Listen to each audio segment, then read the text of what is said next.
Debt bondage, also known as debt slavery or bonded labor, is the pledge of a person's services as security for the repayment for a debt or other obligation, where the terms of the repayment are not clearly or reasonably stated, and the person who is holding the debt and thus has some control over the laborer, does not intend to ever admit that the debt has been repaid. The services required to repay the debt may be undefined, and the service's duration may be undefined, thus allowing the person supposedly owed the debt to demand services indefinitely. Debt bondage can be passed on from generation to generation. Currently, debt bondage is the most common method of enslavement, with an estimated 8.1 million people bonded to labor illegally, as cited by the International Labour Organization in 2005. Debt bondage has been described by the United Nations as a form of modern-day slavery, and the Supplementary Convention on the Abolition of Slavery seeks to abolish the practice. Though most countries in South Asia and Sub-Saharan Africa are parties to the convention, the practice is still prevalent primarily in these regions. It is predicted that 84 to 88% of the bonded laborers in the world are in South Asia. Lack of prosecution or insufficient punishment of this crime are the leading causes of the practice as it exists at this scale today.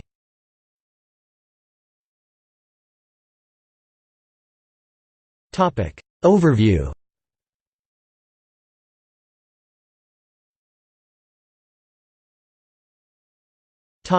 Definition.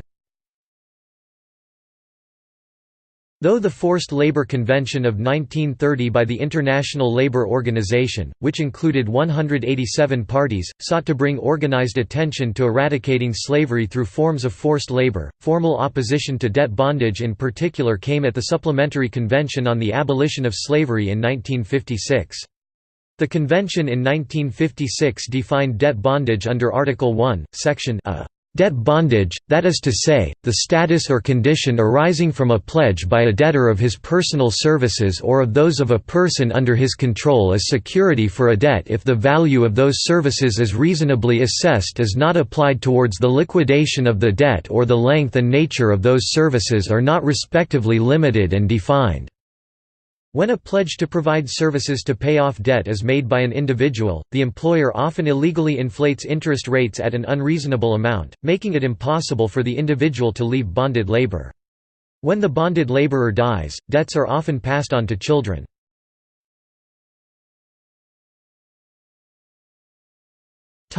Usage of term. Although debt bondage, forced labor, and human trafficking are all defined as forms or variations of slavery, each term is distinct. Debt bondage differs from forced labor and human trafficking in that a person consciously pledges to work as a means of repayment of debt without being placed into labor against will. Debt bondage only applies to individuals who have no hopes of leaving the labor due to inability to ever pay debt back. Those who offer their services to repay a debt and the employer reduces the debt accordingly are not in debt bondage.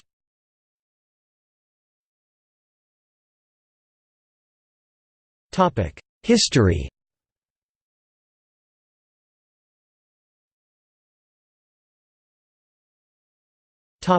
Asia.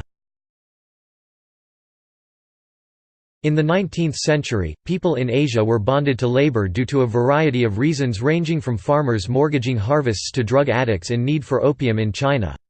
When a natural disaster occurred or food was scarce, people willingly chose debt bondage as a means to a secure life.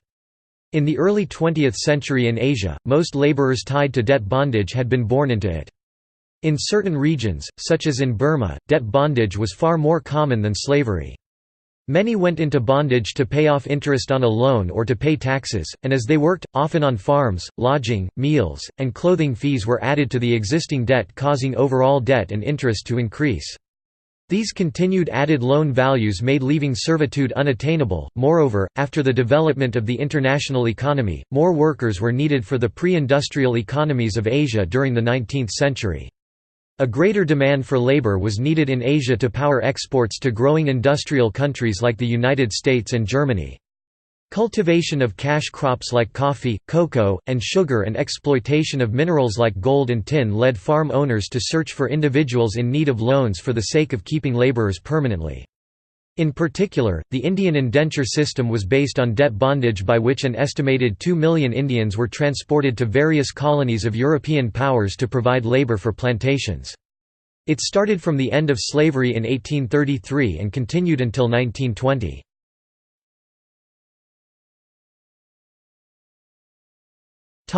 Africa. Important to both East and West Africa, pawnship, defined by Wilkes as the use of people in transferring their rights for settlement of debt, was common during the 17th century. The system of pawnship occurred simultaneously with the slave trade in Africa. Though the export of slaves from Africa to the Americas is often analyzed, slavery was rampant internally as well. Development of plantations like those in Zanzibar in East Africa reflected the need for internal slaves. Furthermore, many of the slaves that were exported were male, as brutal and labor-intensive conditions favored the male body build. This created gender implications for individuals in the pawnship system, as more women were pawned than men and often sexually exploited within the country. After the abolition of slavery in many countries in the 19th century, Europeans still needed laborers. Moreover, conditions for emancipated slaves were harsh. Discrimination was rampant within the labor market, making attainment of a sustainable income for former slaves tough. Because of these conditions, many freed slaves preferred to live through slavery-like contracts with their masters in a manner parallel to debt bondage.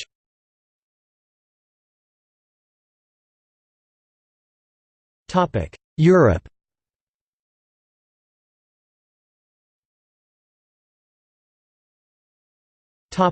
Classical antiquity.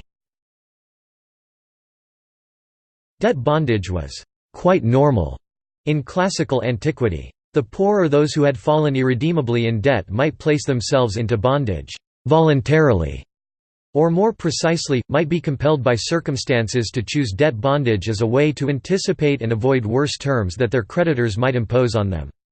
In the Greco-Roman world, debt bondage was a distinct legal category into which a free person might fall, in theory temporarily, distinguished from the pervasive practice of slavery, which included enslavement as a result of defaulting on debt.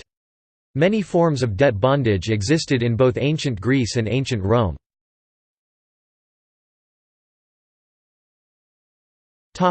Ancient Greece. Debt bondage was widespread in ancient Greece. The only city-state known to have abolished it is Athens, as early as the Archaic period under the debt reform legislation of Solon. Both enslavement for debt and debt bondage were practiced in Ptolemaic Egypt. By the Hellenistic period, the limited evidence indicates that debt bondage had replaced outright enslavement for debt. The most onerous debt bondage was various forms of paramone, indentured labor. As a matter of law, a person subjected to paramone was categorically free, and not a slave, but in practice his freedom was severely constrained by his servitude. Solon's reforms occurred in the context of democratic politics at Athens that required clearer distinctions between «free» and «slave». As a perverse consequence, chattel slavery increased. The selling of one's own child into slavery is likely in most cases to have resulted from extreme poverty or debt, but strictly speaking is a form of chattel slavery, not debt bondage. The exact legal circumstances in Greece, however, are far more poorly documented than in ancient Rome.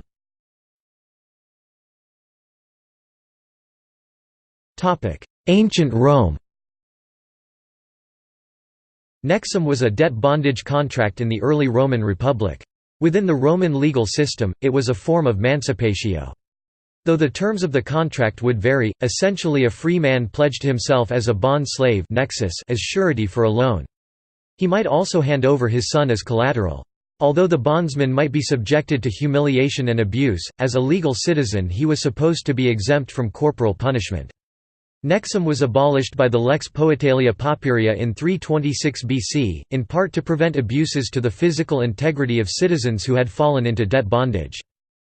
Roman historians illuminated the abolition of Nexum with a traditional story that varied in its particulars. Basically, a nexus who was a handsome but upstanding youth suffered sexual harassment by the holder of the debt. In one version, the youth had gone into debt to pay for his father's funeral, in others, he had been handed over by his father.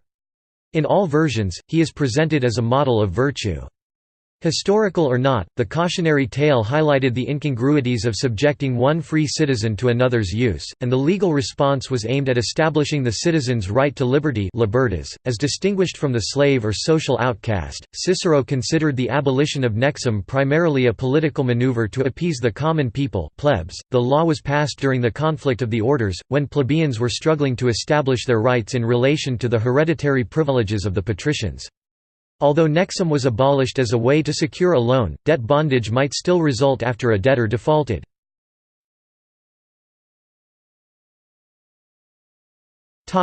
European Middle Ages.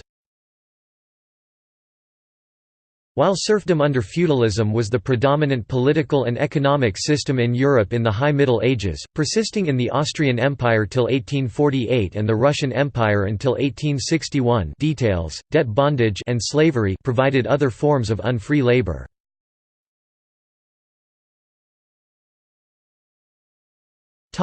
Americas. During the colonial history of the United States, persons bonded themselves to an owner who paid their passage to the New World. They worked until the debt of passage was paid off, often for years. In Peru, a peonage system existed from the 16th century until land reform in the 1950s. One estate in Peru that existed from the late 16th century until it ended had up to 1,700 people employed and had a prison. They were expected to work for their landlord a minimum of 3 days a week and more if necessary to complete assigned work. Workers were paid a symbolic 2 cents per year. Workers were unable to travel outside their assigned lands without permission and were not allowed to organize any independent community activity. In the Peruvian Amazon, debt peonage is an important aspect of contemporary Urarina society.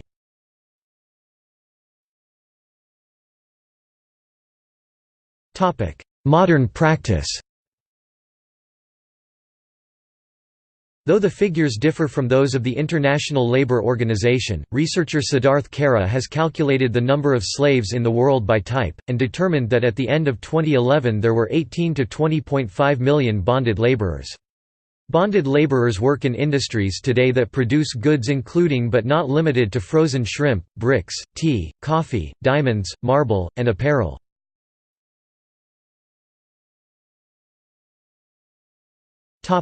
South Asia.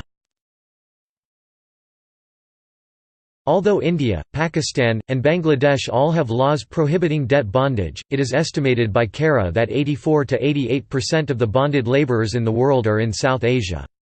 Figures by the Human Rights Watch in 1999 are drastically higher, estimating 40 million workers, composed mainly of children, are tied to labour through debt bondage in India alone.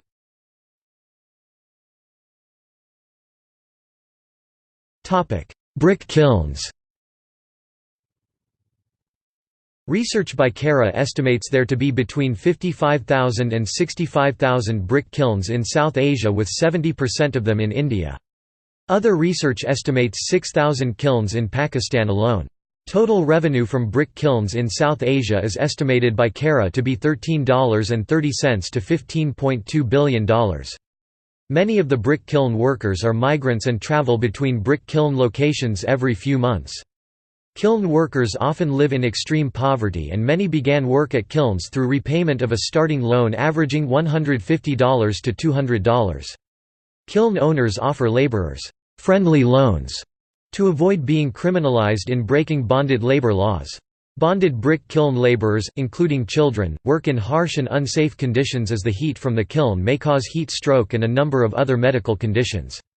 Although these laborers do have the option to default on loans, there is fear of death and violence by brick kiln owners if they choose to do so.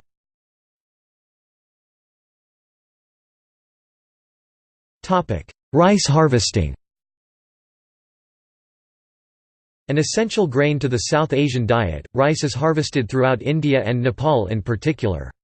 In India, more than 20% of agricultural land is used to grow rice. Rice mill owners often employ workers who live in harsh conditions on farms. Workers receive such low wages that they must borrow money from their employers, causing them to be tied to the rice mill through debt. For example, in India, the average pay rate per day was 55 cents American dollars as recorded in 2006. Though some workers may be able to survive minimally from their compensation, uncontrollable life events such as an illness require loans.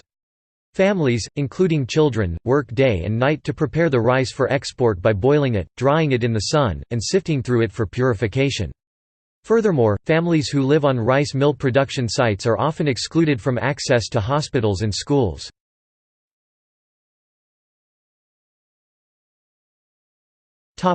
Sub-Saharan Africa.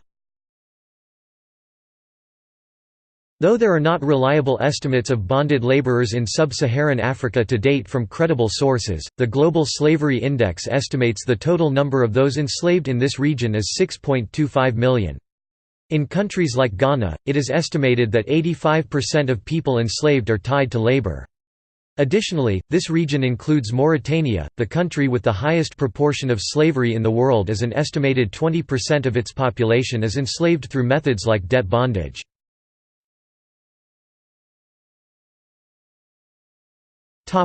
Fisheries. The Environmental Justice Foundation found human rights violations in the fisheries on the coasts of South and West Africa, including labor exploitation. Exporter fish companies drive smaller businesses and individuals to lower profits, causing bankruptcy. In many cases, recruitment to these companies occurs by luring small business owners and migrant workers through debt bondage. In recruiting individual fishers, fees are sometimes charged by a broker to use ports, which opens the debt cycle.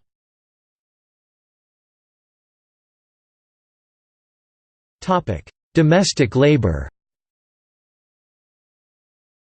After countries began to formally abolish slavery, unemployment was rampant for blacks in South Africa and Nigeria, pushing black women to work as domestic workers.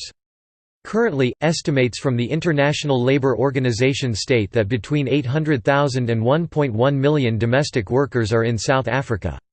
Many of these domestic servants become bonded to labour in a process similar to other industries in Asia. The wages given to servants are often so poor that loans are taken when servants are in need of more money, making it impossible to escape. The hours of working for domestic servants are unpredictable, and because many servants are women, their young children are often left under the care of older children or other family members. Moreover, these women can work up to the age of 75, and their daughters are likely to be servants in the same households.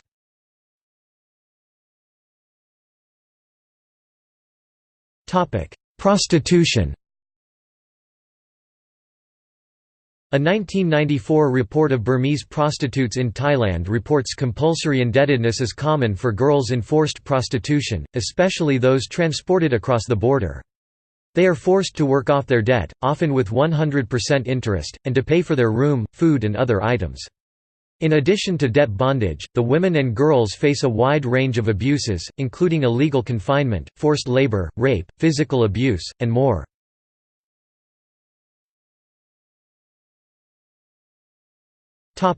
Consequences.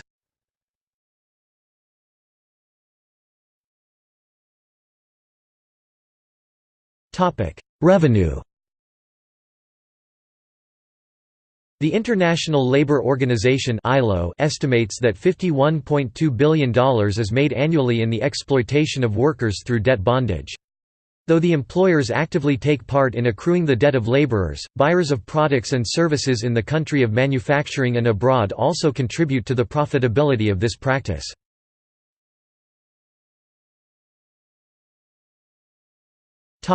Ongoing cycle. In many of the industries in which debt bondage is common, like brick kilns or fisheries, entire families are often involved in paying of the debt of one individual, including children. These children generally do not have access to education, thus making it impossible to get out of poverty.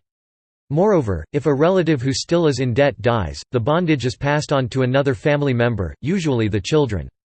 At the International Labour Organization Convention, this cycle was labeled as the worst forms of child labor. Researchers like Basu and Chow link the occurrence of child labor through debt bondage with factors like labor rights and the stage of development of an economy. Although minimum age labor laws are present in many regions with child debt bondage, the laws are not enforced, especially with regard to the agrarian economy.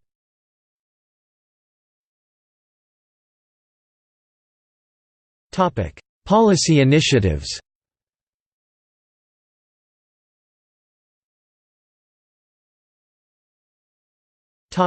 The United Nations. Debt bondage has been described by the United Nations as a form of modern-day slavery and is prohibited by international law. It is specifically dealt with by Article 1 of the United Nations 1956 Supplementary Convention on the Abolition of Slavery. It persists nonetheless, especially in developing countries, which have few mechanisms for credit security or bankruptcy, and where fewer people hold formal title to land or possessions.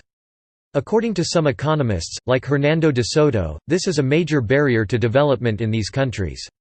For example, entrepreneurs do not dare to take risks and cannot get credit because they hold no collateral and may burden families for generations to come.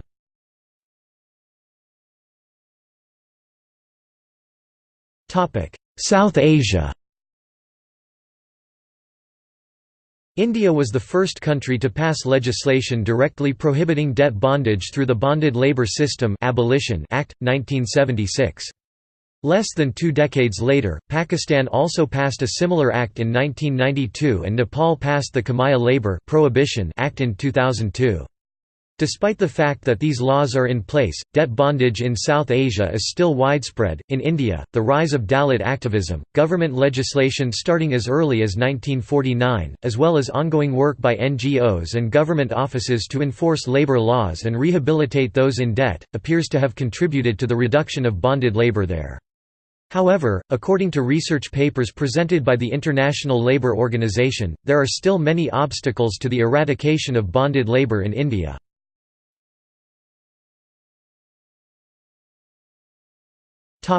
Sub-Saharan Africa. In many of the countries like South Africa, Nigeria, Mauritania, and Ghana in which debt bondage is prevalent, there are not laws that either state direct prohibition or appropriate punishment. For example, South Africa passed the Basic Conditions of Employment Act of 1997 which prohibits forced labor, but the punishment is up to 3 years of jail. In addition, though many of the countries in sub-Saharan Africa have laws that vaguely prohibit debt bondage, prosecution of such crimes rarely occurs.